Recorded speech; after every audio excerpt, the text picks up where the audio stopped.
first and foremost, I would like to say thank you to my Lord and Savior, Jesus Christ.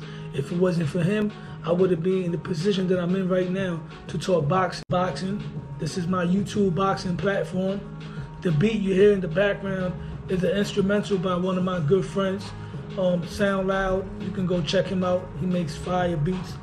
The picture that I have right here, this is a portrait that my friend Oskino from formerly of State Property painted. That's a picture of me and my mom when I was a little kid. But anyway, what we're gonna do right now is talk about boxing. We're gonna talk about the state of boxing. We're gonna talk about fights, big fights that could have happened. Fighters that fought around the same time in the same era, but unfortunately, those fights never happened. And I say that because right now, the biggest fight in boxing is the potential undisputed welterweight championship between Terrence "Bud" Crawford and Errol "The Truth" Spence. If this fight doesn't occur, this fight hands down would definitely be on that list as one of the biggest fights that could have happened but didn't happen. At one time, promotional issues is something that could have been to blame. Terrence Crawford was signed with Bob Arum for a number of years, and then when his contract had expired, it led to the frustration when he had re-signed with Top Rank. But then after Crawford's fight against Sean Porter, his contract expired and he remained a free agent. So there was hope that the fight between him and Errol Spence would happen.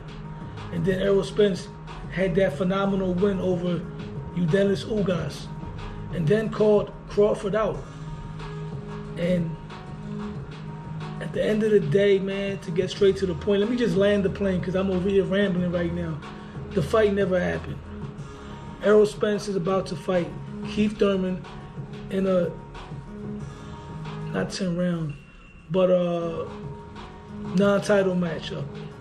Anything can happen. Keith Thurman is a dangerous fighter. So who knows if that fight is ever gonna happen between Errol Spence and Terrence Crawford. Now, if you look at the history of boxing, like I said before, there have been fights in the past that did not happen. We never got Riddick Bowe versus Lennox Lewis. Riddick Bowe became the heavyweight champion of the world, undisputed, when he defeated Evander Holyfield, right? Lennox Lewis was his mandatory challenger for those belts, the WBC, if I'm not correct. That's the infamous incident where Riddick Bowe decided to take the title and dump it in the trash can. So we were deprived of one of the greatest heavyweight fights of all time. The fight had a built-in storyline because they had fought previously in the Olympics with Lennox Lewis scoring a stoppage. I'm not sure what round it was. And then we talk about other fights. Sugar Ray Leonard, who fought everybody, but never got a chance to fight Aaron Pryor. That's a fight that could have happened, but it never did happen. You want to go further down the line? Roberto Duran was running through everybody at 135. Him and Alexis Arguello is a fight that never happened. We had a potential fight between Roy Jones Jr. and Gerald McClellan. God bless him and his family, man. Due to that injury that he suffered in that terrific but brutal fight against Nigel Benn, that put a stop to Gerald McClellan's boxing career. That fight never happened.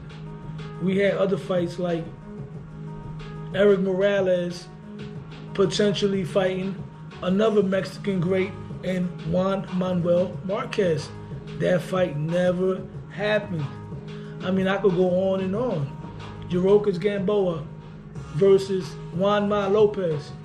Now that's an interesting one because at one point, Gamboa was being brought up and highly touted through Top Rank, right? He came out of the Olympics. If I'm not correct, Gamboa was an Olympic gold medalist. Gamboa was a terrific fighter at one point. All we're seeing right now is him at the end of his career. But at one point, Gamboa was a phenom. He had blinding hand speed, athleticism, one-punch knockout power of 126, right? But then Juanma Lopez came out of nowhere and scored that first-round knockout over Daniel Ponce de Leon. So Top Rank said, wait a minute, we might have a potential Puerto Rican star at hand. Because Puerto Rico produces great fighters. And Cotto's career was winding down, so Juanma Lopez bursted on the scene. So Bob Arum was looking at that as a potential mega fight down the road. Bob Arum is the one that came up with the term of marinating a fight, which is letting the fight build through time, like with Manny Pacquiao and Floyd Mayweather, right? I know I'm all over the place right now, but so what happened was Bob Arum decided to match those two guys with similar opponents, which is what we call a barometer. So Juanma Lopez fought a guy named Rogers Matagua. The guy almost knocked Juanma out, right? So then later on, they put Gamboa in with Matagua, and Gamboa blew him out in 2 rounds. After that fight, Bob Arum pumped the brakes because I believe he wasn't too confident in Juanma being able to beat Gamboa. Even though Gamboa was the Olympian, Juanma Lopez is the fighter that had the Puerto Ricans backing him up. To make a long story short, a monkey wrench by the name of Orlando Salido ruined that whole potential mega fight when he went to Puerto Rico not once but twice to knock out Juanma Lopez. And once again, that's a potential great fight that did not happen. Hopefully we see Errol Spence versus Terrence Bud Crawford, but will that fight ever happen? Or is that fight gonna go down in the list of fights that could have been great, but unfortunately never happened?